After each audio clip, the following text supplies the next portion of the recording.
नमस्कार, मैं हूं आपके साथ विशाल कालरा।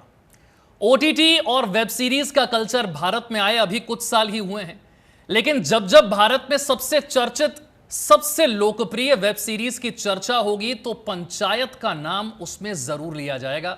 सीजन 1 और सीजन 2 के बाद अब सीजन 3 भी स्ट्रीम करना शुरू कर चुका है और पहले 2 सीजन की तरह ही इस सीजन को भी जबरदस्त प्यार मिल रहा है।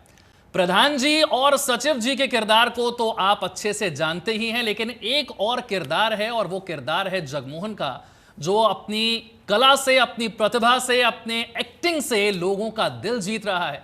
जगमोहन का किरदार निभाने वाले विशाल यादव आज हमारे साथ स्टूडियो में मौजूद हैं और आज जनतंत्र टीवी के मंच पर ही लगने जा रही है पंचायत। बहुत बहुत स्वागत है। थैंक यू सो मच विशाल। सबसे पहले तो आपको बहुत बहुत बधाई, क्योंकि जितना प्यार पहले 2 सीजन को मिला उससे कहीं ज्यादा प्यार सीजन 3 को मिल रहा है। और जिस बात की चर्चा हम इंटरव्यू शुरू होने से पहले कर रहे थे कि बहुत कम ऐसी वेब सीरीज या फिल्में होती हैं जिनकी सिंप्लिसिटी को और जिनके किरदारों की सरलता को लोग इतना पसंद करते हैं, इतना प्यार करते हैं। जी ये एलिट क्लास तो है ही। गांव के सुदूर गांवों तक ये इसकी पहुंच है। ये जन जन देख रहे हैं लोग, मतलब एक एक लोग जो हैं पसंद कर रहे हैं उनको। निचला तबका हो, बीच का हो या ऊपर है, हर क्लास इसको पसंद कर रहा है। तो मुझे उम्मीद नहीं थी। मैं यहाँ आया तो कल मॉल में गया तो वहाँ भी लोग मुझे पहचान गए। तो मैं जैसे ही बिलिंग कराने गया वहाँ पे, तो जो बिलिंग कर रहे थे उन्होंने बोला कि आप जगमोहन है क्या? तो मैंने तो पहले बोला कि अच्छा बताऊं कि नहीं बताऊं। तो बोला, तो उसने इंस्टा निकाला, बोला अरे आप जगमोहन है, और सारे स्टाफ को बताया और फिर फोटो और सेल्फी शुरू हो गई। तो लोकप्रियता इस तरह की है इस सीरीज की। इस तरह के फेम को, इस पॉपुलैरिटी को कैसे एंजॉय कर रहे हैं? बड़ा सुखद अनुभव हो रहा है, क्योंकि हम मेहनत करते हैं और संघर्ष कर रहे हैं इसी चीज़ के पाने के लिए कि लोग आपसे प्यार करें, आप जो काम करते हो सराहना करें और आपसे जुड़ें। तो इसी के लिए तो मुंबई गया हूँ और मेहनत ईमानदारी से काम कर रहा हूँ कि लोग इतना प्यार करें। तो जो मिल रहा है तो बड़ा सुखद अनुभव हो रहा है। पंचायत में किरदार, रोल मिलना, हिस्सा मिलना, ये अपने आप में मुझे लगता है एक सौभाग्य की बात है। जी क्योंकि पंचायत का एक एक किरदार अब लोगों की जुबान पर है और पंचायत की कहानी, पंचायत का इंतजार, उसका हिस्सा बनना, इसका अनुभव, ये एक्सपीरियंस कैसा है, जरा ये शेयर कीजिए। बड़ा मेहनत लगा इसमें। और ये जब मेरे पास स्क्रिप्ट आया था तो मैं समझ चुका था कि ये पंचायत की है। तो मैं ये मौका बिल्कुल नहीं छोड़ना चाहता था, क्योंकि बहुत सारे वेब सीरीज़ और फिल्म में शॉर्टलिस्टेड हो रहा था। तो लेकिन ये मुझे पता था कि ये इतनी बड़ी सीरीज़ है कि ये जन जन तक मुझे पहुंचा देगी। मैं इसमें 2 सीन भी करूंगा या फ्रेम में आ भी जाऊंगा तो लोग मुझे पहचान जाएंगे कि ये पंचायत में था, ये एक्टर है। लेकिन इतनी बड़ी सीरीज़ में मुझे इतना बड़ा रोल, और ये 2-2.5 एपिसोड का हीरो है उसमें जगमोहन, आप देखेंगे स्टोरी में। तो मैं मौका बिल्कुल नहीं छोड़ना चाहता था, क्योंकि मुझे पता था कि जितने भी मेरे जैसे एक्टर मुंबई गए हुए हैं, तमाम इंस्टीट्यूशन के हैं, FTI के हैं, भारतीय हिंदू नाट्य अकादमी के हैं, या BNA के हैं, या MPSD के हैं, या मेरे जैसे बहुत सारे एक्टर जो हैं पहुँचे हैं और सब ये रोल करना चाहेंगे। तो मैंने सोचा कि भाई अब 100% से काम नहीं चलने वाला है, अब मुझे 150 से 200% देना पड़ेगा, क्योंकि ये रोल नहीं जाने दूंगा मैं। तो बस एक राउंड। सिलेक्शन कैसे हुआ, क्या क्या तरीका था? ये तरीका, एक कास्टिंग कंपनी है वहाँ कास्टिंग में, जो बहुत बड़ी कास्टिंग कंपनी है। हिंदी फिल्म के तमाम बड़े फिल्म में कास्टिंग करती है और TVF के भी बड़े प्रोजेक्ट करती है वो। तुम लोगों ने मुझे ढूंढा और स्क्रिप्ट भेजा कि उनको लगा कि बिहार का है और अच्छा करता है बहुत सारी चीज़ें, वो पहले भी टेस्ट कर रहे थे। तो पंचायत की स्क्रिप्ट उन लोगों ने भेजा मेरे पास ऑडिशन के लिए। तो मैं उनको तो तहे दिल से शुक्रिया करूँगा कि उन लोगों ने मुझे ढूंढा, इस रोल के काबिल समझा, ऑडिशन कराया, TVF तक पहुँचाया। तो मैं शुक्रिया अदा बिल्कुल करना चाहूँगा जो TVF के मालिक हैं, अभिषेक बनर्जी सर और अनमोल आहूजा सर। अभिषेक बनर्जी अपने आप में बहुत कमाल के एक्टर हैं, बहुत सारी फिल्में और सीरीज़ कर रहे हैं वो। तो उन लोगों का बड़ा योगदान रहा। और इस प्रोजेक्ट से जुड़े थे सूर्यांश भाई, सचिन तिवारी भाई और एसोसिएट थे सहज भाई। तो जब आप ऑडिशन करने जाते हो तो को एक्टर की भी भूमिका होती है कि लाइन्स अच्छे से दे तो आप रिएक्ट कर पाओ। तो ये लोग बड़ा प्रिपेयर थे। तो मैं जब ऑडिशन के लिए गया वहाँ पे, सेकंड राउंड में ऑडिशन के लिए बुलाया इन लोगों ने, तो इतने प्रिपेयर थे कि मुझे अभिनय करने में इतना मज़ा आ रहा था और सहूलियत हो रहा था कि सब प्रिपेयर है, चीज़ें हैं, तो पूरा सीन की तरह ही कर रहे थे हम लोग वहाँ पे। तो ये कास्टिंग वे का बड़ा योगदान है। और चीज़ें कि वो TVF तक पहुंचाना, क्योंकि वो कास्टिंग कर रहे थे, तो उनका तो बड़ा तहे दिल से शुक्रिया है कि मुझे उन लोगों ने ढूंढा, ऑडिशन कराया, TVF तक पहुंचाया। तो और इस बात की भी है कि मैं बहुत सारे प्रोजेक्ट में शॉर्टलिस्टेड हो रहा था, चीज़ें हो रहा था, फाइनल नहीं हो रहा। तो ये पहला प्रोजेक्ट, इतनी बड़ी सीरीज़ में आपको इतना बड़ा मौका देना। तो ये दीपक कुमार सर, दीपक कुमार मिश्रा नाम है, डायरेक्टर है पंचायत के, तो उनका भी तहे दिल से शुक्रिया है, बहुत प्यार है, लव यू सर, कि उन्होंने मुझ पर ट्रस्ट किया कि ये रोल विशाल नहीं करेगा। तो इतने बड़े सीरीज़ में आप इतना बड़ा पार्ट पहले ही देना और ट्रस्ट करना, TVF अरुणाब सर चलाते हैं, उनका भी शुक्रिया अदा करूंगा मैं। चंदन सर जो राइटर हैं, कि उन लोगों ने मुझ पर ट्रस्ट किया मुझ पर और इस काबिल समझा कि ये रोल करेगा ये, तो उनका तो तहे दिल से शुक्रिया है और बहुत प्यार है। लव यू सर आप सबको।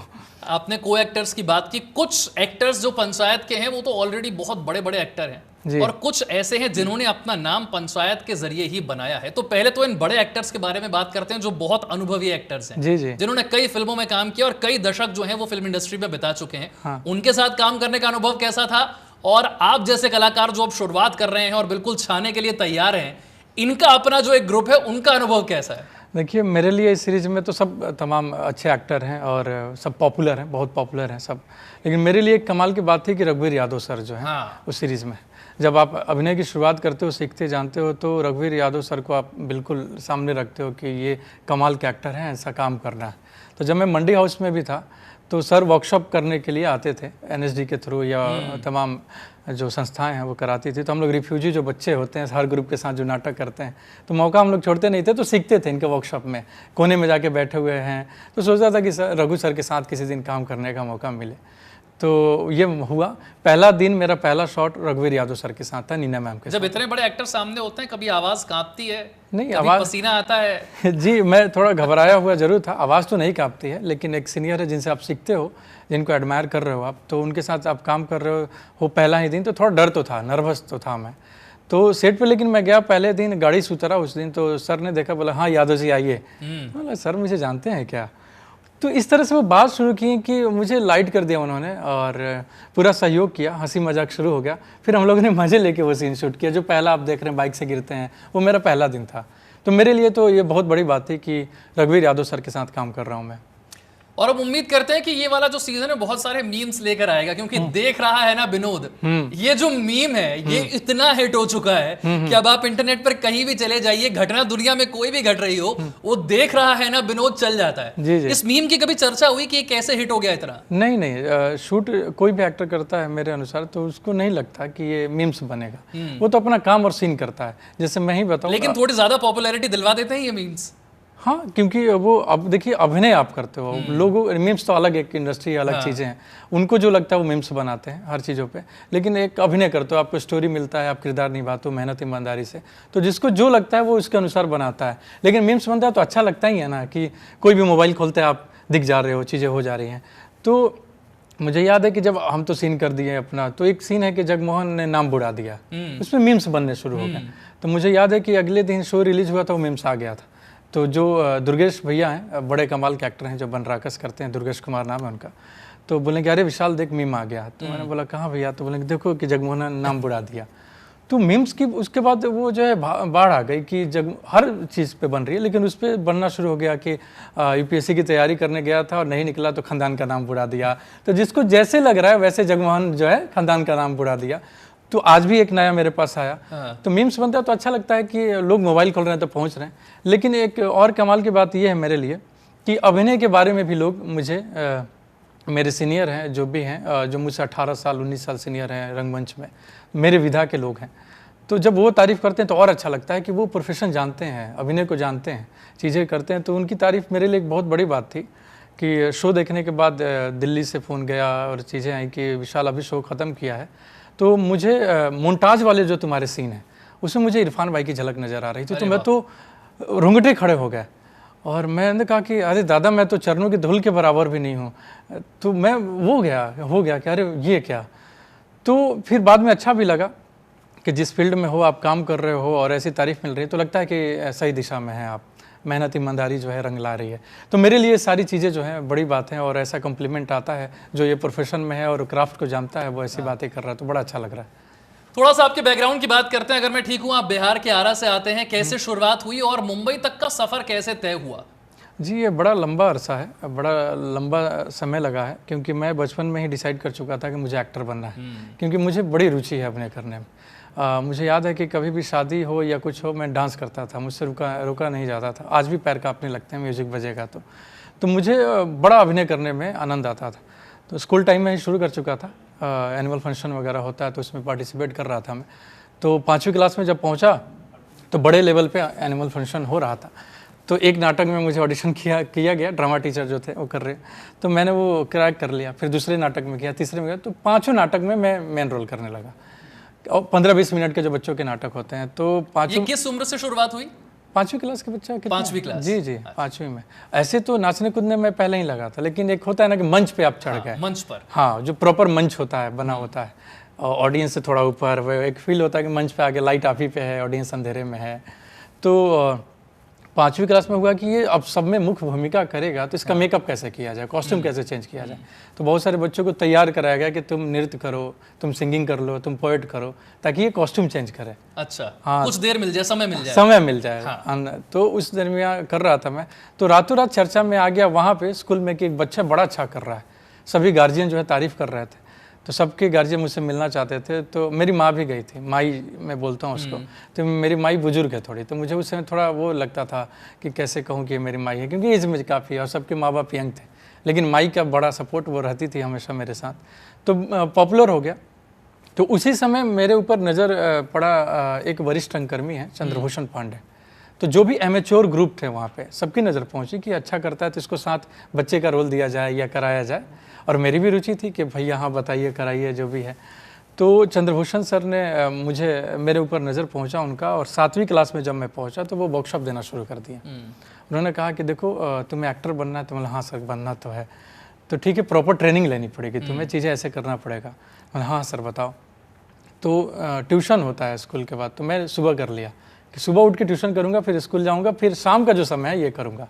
घर वालों ने सपोर्ट किया और चंद्रभूषण सर जो वर्कशॉप देना शुरू किए। तो मुझे याद है कि पहली बार मेरे कानों में नाट्य शास्त्र के बारे में उन्होंने डाला। 7वीं क्लास के बच्चा क्या पढ़ता है, जो सिलेबस में होता है, लेकिन मेरी रुचि बड़ा था, आज भी है, अभिनय के बारे में सीखने जानने का। तो उन्होंने बस इतना ही कहा कि जब प्रोफेशन की बारी आएगी, जो तुम्हें करना होगा, तो उसमें बताएंगे, अभी थोड़ा बता देता हूँ ऐसे। लेकिन मेरी जो ललक थी जानने का, मैं उनको खोदते रहता, सर बताओ ना, बताओ क्या होता है, कैसे होता है। तो उन्होंने वेदों के बारे में बताया, मुझे थोड़ी पता था। 7वीं क्लास के बच्चा क्या वेदों के बारे में बताया, बोला कि ये 5वां वेद है और इससे तमाम सारी चीज़ें निकली हुई हैं। उससे मैं स्तानिस्लावस्की के बारे में बताया कि ये बाहर की एक थ्योरी है, अभिनय के बारे में लिखा गया है। और हिंदी के तमाम जो बड़े नाटक हैं उनके बारे में बताया। उसमें बहुत सारे मोहन राकेश के बारे में बताया, बहुत सारे ऐसे जो उस समय नाटक थे। तो आपकी ट्रेनिंग वहाँ से शुरू हो चुकी? जी बिल्कुल, धारा में ही शुरू हो चुकी? हाँ, स्कूल टाइम में ही। और उसी समय बहुत सारे फिल्मों से अवगत कराना उन्होंने शुरू करा दिया, और बहुत सारे एक्टर। तो मनोज वाजपेयी सर का जो नाम है, बिहार में आप हो और मनोज वाजपेयी की चर्चा ना हो, ऐसा तो हो ही नहीं सकता। हाँ बिल्कुल। तो उन्होंने ही मेरे कान में डाला कि मनोज वाजपेयी जो हैं बिहार के ही हैं एक्टर, और मंडी हाउस गए थे और वहाँ नाम कमाया था, फिर हिंदी फिल्म इंडस्ट्री में नाम कमाया, और बड़े कमाल के एक्टर है। तो तुम्हें ऐसा करना चाहिए, तो मंडी हाउस जाना चाहिए। तो बस मैं 7वीं से लेकर 12th तक यही सोचते रहा कि कब 12th करूँ और मंडी हाउस पहुँचूँ। और उस समय मैं निरंतर सीखते रहा और समझते रहा, और बहुत सारी फिल्में जो हैं देखते रहा। तो मैं सलमान खान, अमिताभ बच्चन, शाहरुख खान, आमिर खान, इन सब का फ़ैन हूँ। उनकी कॉपी किया करता था जब भी मौका मिलता था। लेकिन जब ये शुरू हुआ और सर ने रिकमेंड करना शुरू किया कि ऐसी भी फिल्में देखना शुरू करो, तो मुझे याद है कि बिहार की एक लेजेंडरी फिल्म मेकर हैं प्रकाश झा, उनकी एक फिल्म है दामुल। तो मैं देखते ही हिल गया कि ये क्या फिल्म है, तो हमारी जैसी है जो रियल लाइफ में हो रहा है। तो मेरे मस्तिष्क पे प्रभाव डालनी शुरू हो गई वो सारी फिल्में जो हैं।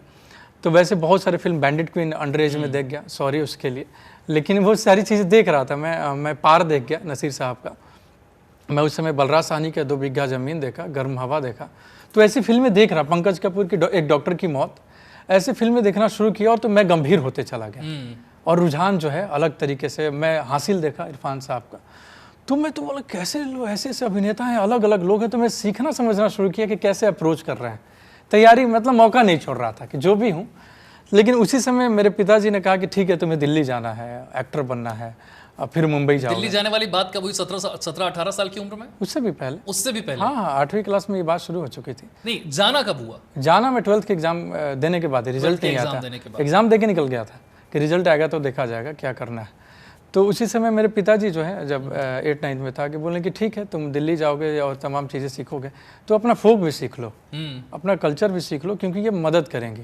और उन्होंने कहा कि तुम्हें जितना ऊपर जाना है ना, उतना नीचे भी जाना पड़ेगा, तो ये छोड़ो मत, सब कुछ सीखो। तो मैं फोक भी सीखा वहाँ पे, और बिहार के भोजपुरी के शेक्सपियर कहे जाते हैं भिखारी ठाकुर, उनके बारे में जाना, उनके बारे में सीखा, उनके नाटक किए, उनके पूर्विया जो शैली है, पूर्वी एक गायन है वो सीखा, नृत्य सीखा, लौंडा नाच सीखा।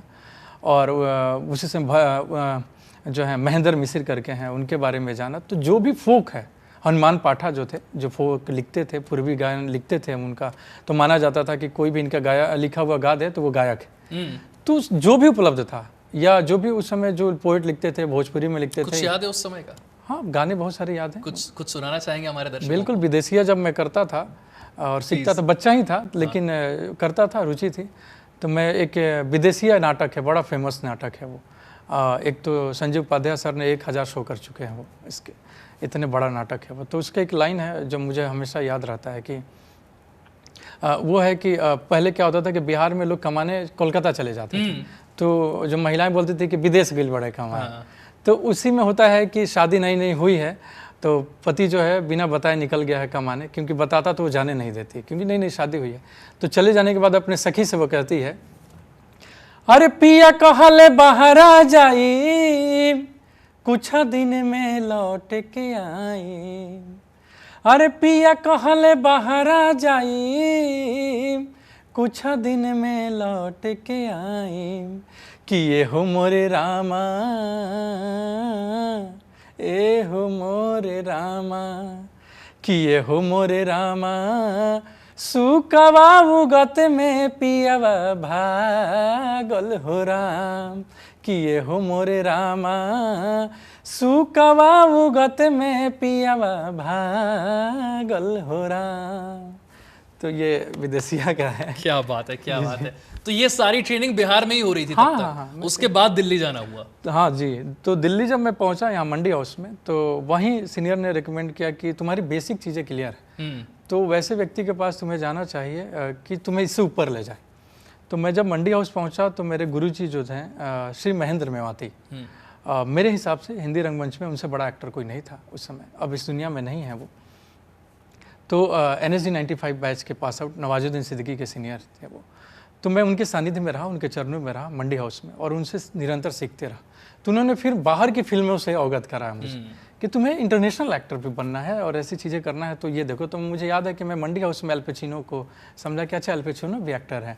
गॉडफादर देखा, तो उन्होंने कहा स्कारफिश देखो, स्कारफिश देखा, और बाहर के तमाम लिटरेचर से अवगत कराया। तो मुझे बहुत से रशियन लिटरेचर से कराया, ऑथेलो वगैरह तो मैं बचपन से जान ही रहा था, चीज़ें कर रहा था, लेकिन बहुत सारी चीज़ें जो हैं मेवाती सर ने इंट्रोड्यूस कराया और सिखाया।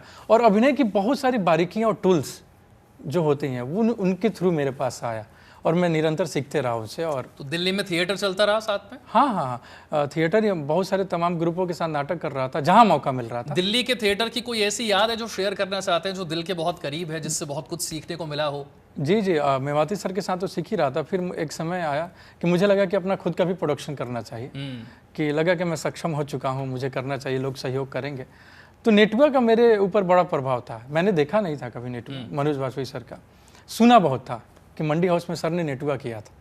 तो मंडी हाउस में जब मैं था तो मुझे लगा कि मोनोटोनस हो रहा है, एक ही तरह के नाटक हो रहे हैं, तो अब समय है कि नया रस दिया जाए, नई चीज़ें दी जाए। तो मैंने एक स्टोरी ढूंढा, उसको डेवलप किया और लगभग 1.5 घंटे का नाटक तैयार किया। ये आपने खुद ही पूरा नाटक तैयार किया? जी, एक स्टोरी ढूंढ के। वो उस नाटक, क्या नाम? चैत का लौंडा। अच्छा। चैत एक मौसम होता है, कटनी का समय होता है होली के बाद, जिसमें फसल काटते हैं। तो पूर्वांचल में एक लौंडा होता है जो उसी मौसम में नाचता है। अच्छा। हाँ, और पूरे साल वो मजदूरी करता है, मजदूरी होता है, लेकिन उस मौसम में जो भी रसूख वाले लोग हैं उससे नाच कराते हैं अपने द्वार पर बुला के, और उसको पैसा देते हैं। तो एक वैसे ही किरदार था घुरल करके, उसके ऊपर स्टोरी थी और हमने बनाया, क्योंकि पहले का भी जो सीखा था समझा था सारी कुछ जो है काम आया, और तैयार किया हमने, और श्रीराम सेंटर में परफॉर्म किया, और 2016 का सबसे हिट प्ले साबित हुआ, और मैं रातों रात चर्चा में। ये 2016 की बात? जी। अच्छा। और मैं रातों रात चर्चा में आ गया कि ये कौन एक्टर आ गया, बड़ा कमाल का कर रहा है। तो मैं इस तरह का प्ले हिट हुआ वो कि जिस दिन नाटक में कर रहा था, जिस दिन शो था, तो मैं ग्रीन रूम में था।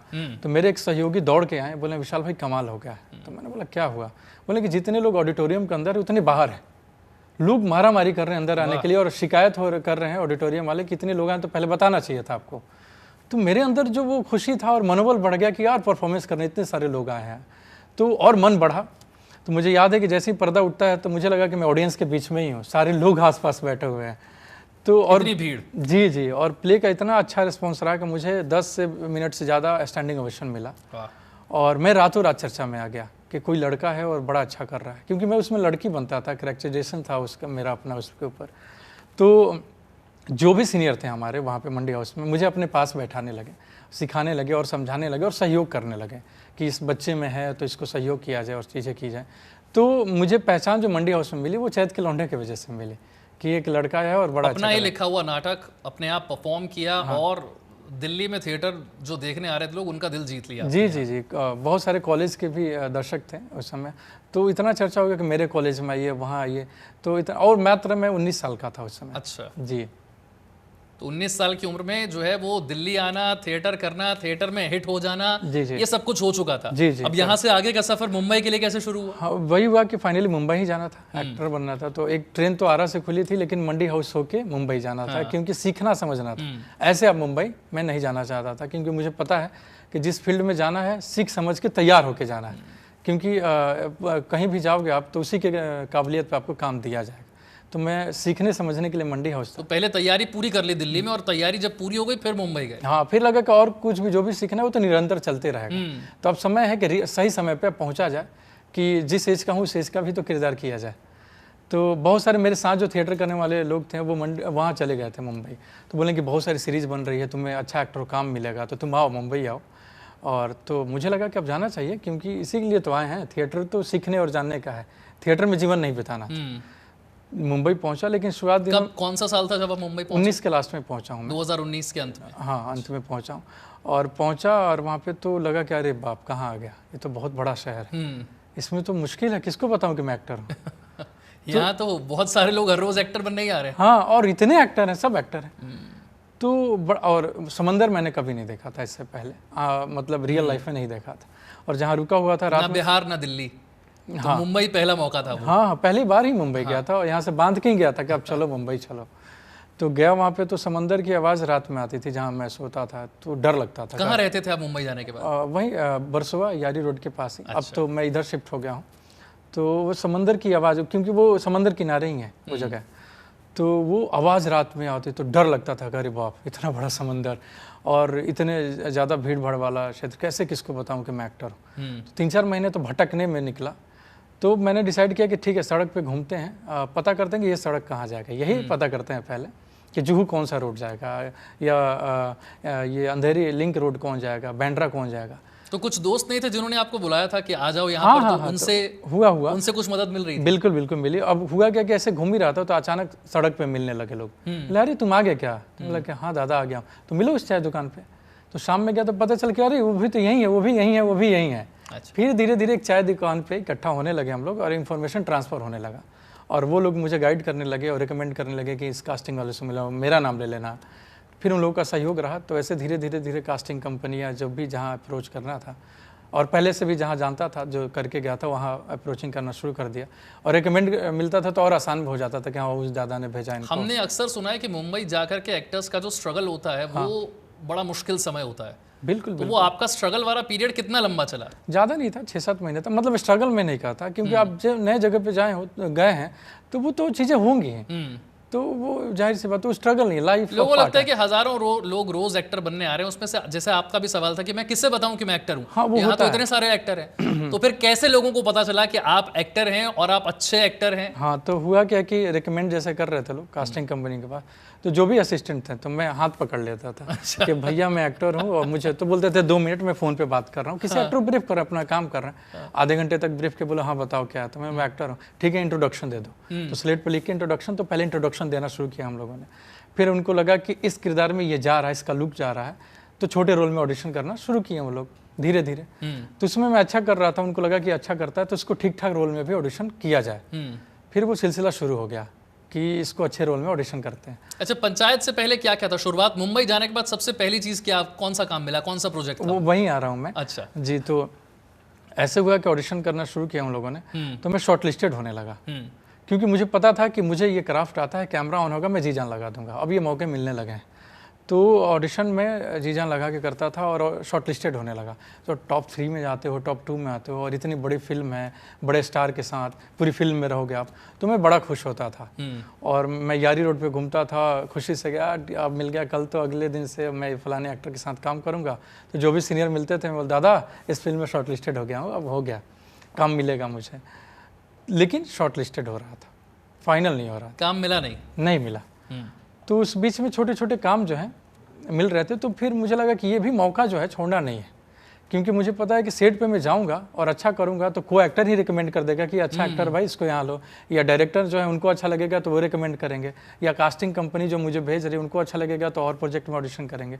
तो मैं वो निरंतर प्रयास कर ही रहा था कि कहीं मौका मिल जाए वो करूँगा साथ साथ। तो वैसे ड्रीम गर्ल 2 करके फिल्म आई थी, एक दिन का काम किया हूँ मैं उसमें, आयुष्मान की। जी, आयुष्मान खुराना और विजय राज सर के साथ सीन था। वो उसमें रेस्टोरेंट में मैं जाता हूँ, उनका ऑरेंज गिर जाता है, बड़ा फनी सा सीन था। तो सबको अच्छा लगा, तो उनसे ट्रस्ट बढ़ा, तो मुझे ऐड फिल्म भी मिल गया। लोगों को लगा अच्छा करता है। उसमें सिर्फ एक दिन का काम था? एक दिन का, एक रात।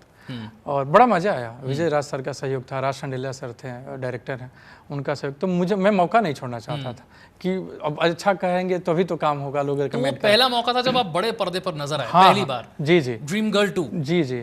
और शॉर्टलिस्टेड हो रहा था, हो नहीं रहा था, जो रोल करना था, जो मुझे पसंद थी चीज़ें, नहीं हो पा रहा था, लेकिन मौका नहीं छोड़ा था। जो भी मौका मिल रहा भगवान की तरफ से मैं कर रहा था।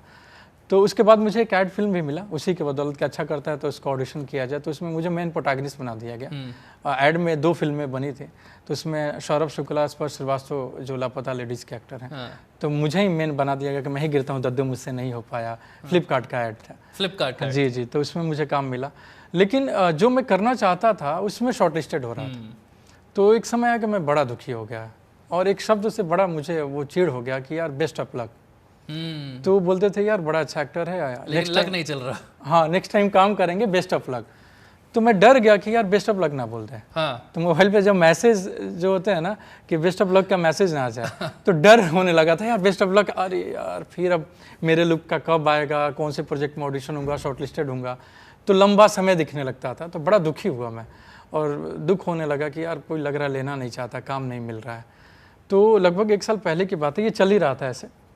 मेरी माँ की अचानक तबीयत ख़राब हो गई और उसको पैरालिसिस मार दिया, तो मुझे अचानक घर जाना पड़ा, और मैं गया और टूट गया कि अरे बाप रे। अब मेरे माँ बाप। कौन सा ईयर था? ये पिछले साल की बात है, 2023, जहाँ पंचायत के शूट के पहले। अच्छा। होली का समय था। तो मैं गया और माँ जो है बेड पे थी, उसको पैरालिसिस मार दिया तो पूरी तरीके से बेड पे। तो मेरे लिए तो बड़ा दुख वाला समय था कि यार वहाँ काम भी नहीं है, और अब ये भी डर लग रहा था कि किसको बताऊँ गा कि माँ ही बोलता हूँ कि माँ हम हाई फिल्म में काम के लिए बनी। तो ये डर हो रहा था कुछ अनहोनी और ना ज़्यादा हो जाए। तो दुख होता है कि जो आपको तैयार किया, जिसने आपको बनाया, और शायद तो डर मेरे अंदर जो है वो बढ़ गया था, और मैं बड़ा दुखी हुआ, और उस समय मन नहीं लगता था, सुबह उठ जाता था, पसीने आने लगते थे, बेचैन हो गया था। और वो बड़ा माँ को देख कर शौच के लिए ले जाना, सारी चीज़ें करना। मेरे पिताजी भी बुजुर्ग हैं तो उनकी भी बहुत सारी चीज़ें हैं। तो मैं बड़ा दुखी हुआ, और दोनों भाई हैं हम लोग, लेकिन बड़े भाई साहब को बाहर जाना काम करने, क्यों जॉब करते हैं, तो काम करेंगे तो पैसे आएंगे, तो उनको तो बाहर जाना ही पड़ेगा जॉब पे, मुझे रहना है। तो बड़ा दुख हुआ, और ऐसे चलते रहा। तो मेरी छोटी बहन जो है लाला यादव, उसने कहा कि देखो ये परिस्थितियाँ, इससे लड़ते हैं, दुख है, क्या कर सकते हैं, इससे लड़ तो सकते हैं ना, तो मैनेज करते हैं चीज़ों को, तुम अपना काम मत छोड़ो, क्योंकि लोग अब तुम्हें जानने लगे। बहन ने हिम्मत दिलाई? जी बिल्कुल, मेरी छोटी बहन है, लाला यादव नाम है उसका। उसी ने कहा मुझे कि देखो तुम, क्योंकि मेरे घर में मेरी छोटी बहन और पापा और मम्मी, बड़ी बहन है तो उसकी शादी हो गई है, वो दूर रहती है रांची में। तो छोटी बहन ने कहा कि देखो तुम निराश मत हो, काम कर रहे हो और शॉर्टलिस्टेड हो रहे हो, एक ही स्टेप पीछे हो तुम, और बड़े प्रोडक्शन हाउस की फिल्मों में हो रहे हो, लोग तुम्हें जानने लगे हैं, तो एक स्टेप आगे, और कोई तो डायरेक्टर आएगा जो बोलेगा कि ये रोल विशाल ही करेगा, तो तुम जाओ। तो उसने मुझे पुश किया, मतलब धक्का मार के निकाला, आप वैसा मान लीजिए। तो मुझे याद है कि मैं कलेजे पे पत्थर रख के निकला था घर से बाहर, रोते हुए निकला, और पटना पहुंचा, फिर मुंबई पहुंचा। और पहुंचने के, और उस समय ये भी हो रहा था कि घर के आसपास वाले ताना मार रहे थे कि जवान बेटे दोनों बाहर चले गए, बीमार बुजुर्ग माँ बाप को छोड़ के, तो ताना मारते हैं। मेरी छोटी बहन सुन रही थी और वो झेल भी रही थी, लेकिन मुझे कहती थी वो, मैं बोलता था कि मैं आता हूँ, तो बोलती नहीं, अच्छा करोगे तो यही अच्छा बोलेंगे, या सब क्या फालतू बातें हैं, तो वो बोलती थी। और हुआ, आज सुबह बात हुई तो यही बात हुई कि वही तारीफ़ कर रहे हैं। तो समय है, समय का खेल है। तो अब आरा में चर्चा कैसे हो रही है पंचायत सीरीज की? आपके आसपास घर वालों तक क्या बातें पहुंच रही हैं? मतलब सिनेरियो चेंज हो चुका है। बहुत प्यार कर रहे हैं लोग। मेरा मोहल्ला है, जो मेरा शहर है, या पटना से, जिस राज्य से, बिहार से, उत्तर प्रदेश से, या गाजियाबाद, कहीं से, मतलब बहुत सारे लोग मिलना चाहते हैं, बात करना चाहते हैं, अपने जगह बुला रहे हैं कि आप टाइम निकल कर आएँ, हम लोग खाने पे बैठते हैं। मतलब ठीक ठाक पॉलिटिशियन जो हैं उनका, तो मेरे लिए तो सौभाग्य की बात तो वक्त एकदम पलट गया अब। जी जी, मेरे लिए सौभाग्य की बात है। कितनी लोग मुझे पसंद कर रहे हैं, मुझसे मिलना चाह रहे हैं। इसी के लिए तो मेहनत और ईमानदारी से काम कर रहा हूँ। तो जी, मैं वहाँ था कि फिर मैं वो मुंबई पहुँचा और 15 दिन बाद मेरे हाथ में ये स्क्रिप्ट आ गया। 15 दिन बाद जी, तो मैं मानता हूँ कि माँ सरस्वती मेरी बहन के मुख में निवास कर रही होंगी कि ये बात सत्य हो गया। और दीपक कुमार मिश्रा सर जो हैं वो पहले डायरेक्टर निकले जिन्होंने इतनी बड़ी सीरीज़ में मुझे मौका दिया और ट्रस्ट किया कि ये रोल विशाल करेगा। तो ये बात सत्य हुई। और पहले मुझे लगता था किताबी बातें जो हैं कि रियल लाइफ में कैसे क्या होता है, लेकिन अब मुझे यकीन होने लगा कि जीवन में भी होती हैं ऐसी सारी चीज़ें। अच्छा, जब पंचायत रिलीज हो गई और अब दुनिया के सामने हमने आपके होम स्टेट की बात तो करी ली, मुंबई में जो एक्टर्स हैं उनके बीच में किस तरीके की चर्चा हुई? आपसे जो पहले मुलाकात करते थे, जो आपके साथ स्ट्रगल भी करता है कि हो सकता है वो करते हो, उन्होंने किस तरीके का रिस्पॉन्स दिया? उनका फीडबैक क्या था? बहुत बढ़िया रिस्पॉन्स, क्योंकि जब आप बात करते हो तो क्राफ्ट के बारे में लोग बात से नहीं पता चलता। आप जब परफॉर्म कर देते हो तो लोगों को अरे ये कैसे अचीव कर लिया, ये कैसे करता है, तो इतना अच्छा रिस्पांस। मुझे याद है कि एक एक्टर हैं, बड़े कमाल के एक्टर हैं और काफ़ी नाम है उनका। तो मैं सड़क पे किसी फ़ैन से ही बात कर, फ़ैन मतलब जो चाहने वाले लोग हैं। नहीं, आप फ़ैन कहिए, खुलकर फ़ैन हैं भाई, दोस्त, प्यार करने वाले लोग हैं। तो उन्होंने उनसे बोला कि उन्होंने कि वीडियो कॉल पे बात करना विशाल भाई। मैं बोला करता हूँ। तो वो गाड़ी से जा रहे थे, तो गाड़ी रोका उन्होंने और मेरे पास आए और गले लगाए। उन्होंने कहा कि भाई कमाल के काम किए हो तुम। उन्होंने कहा कि मुझे लगा ही नहीं कि विशाल अभिनय कर रहा है, लगा कि कोई रियल बंदे को उठा के वहाँ प्लेस कर दिया गया। यही शब्द था उनका। और उन्होंने कहा कि अगर गांव का रोल होता है तो लोग थोड़ा फैलते हैं, तुम्हारा बड़ा सटल था यार, नेचुरल करते हो तुम। तो मेरे लिए तो बहुत बड़ी बात है। और उन्होंने बोला कि कैसे अप्रोच किए। मैं तो रात में नींद नहीं आया कि यार अप्रोच कैसे किया, क्योंकि इसकी रियल लाइफ अलग है और जो किया। तो मेरे लिए बहुत बड़ी कॉम्प्लीमेंट है कि जिस क्राफ्ट को आप कर रहे हो और उसी फील्ड के लोग हैं और इस तरह की बातें कर रहे हैं, तो हौसला अफजाई हो रहा है और बड़ा अच्छा लग रहा है। हौसला अफजाई हो रही है। तो फिर आने वाले कुछ प्रोजेक्ट्स के बारे में भी बताते चले। देखिए, अभी मैंने कुछ साइन नहीं किया है तो मैं ऑफिशियली नहीं कह पाऊंगा, लेकिन मेरे प्रति नज़रिया चेंज हो गया है। जिन कास्टिंग वालों से या जिनसे मैं काम मांगना हूँ, आज भी मांगता हूँ, तो जिन लोगों ने शो देखा है वो सामने से तारीफ कर रहे हैं। जिनके पास मेरा नंबर है, फ़ोन कर रहे हैं, ऑफर आ रहे हैं। जी जी, कि लेकिन अभी कुछ फाइनल नहीं किया है। हाँ, क्योंकि अभी जितना लोगों का प्यार मिल रहा है तो मैं इकट्ठा कर रहा हूँ कि उसके बाद काम तो करना ही है, मेहनत, ईमानदारी और जी जान लगा दूंगा। तो जो प्यार मिल रहा है उसको इकट्ठा कर रहा हूँ कि आज इतने दिनों बाद तो प्यार कर रहे हैं लोग और मुझे पहचानने लगे हैं। तो मैं वो रिस्पॉन्स करने में अभी लगा हूँ। अब यहाँ से मुंबई जाऊँगा, फिर मीटिंग जो भी है और जो ऑडिशन करने हैं वो करूँगा। बहुत ज़बरदस्त ये जर्नी अब तक रही है और हम उम्मीद करते हैं कि पंचायत 3 को और ज़्यादा पॉपुलैरिटी मिले और ज़्यादा लोगों का प्यार मिले और आने वाले दिनों में हमें कई बड़े प्रोजेक्ट में, कई बड़ी फिल्मों में, कई बड़ी वेब सीरीज़ में आप नज़र आए। बहुत बहुत शुक्रिया आपका, आप यहाँ आए और जनतंत्र टीवी के मंच पर ये पंचायत थोड़ी सी देर के लिए हमने यहाँ पर लगाई। बहुत शुक्रिया और बहुत शुभकामनाएं आपके फ्यूचर के लिए। Thank you so much. Thank you.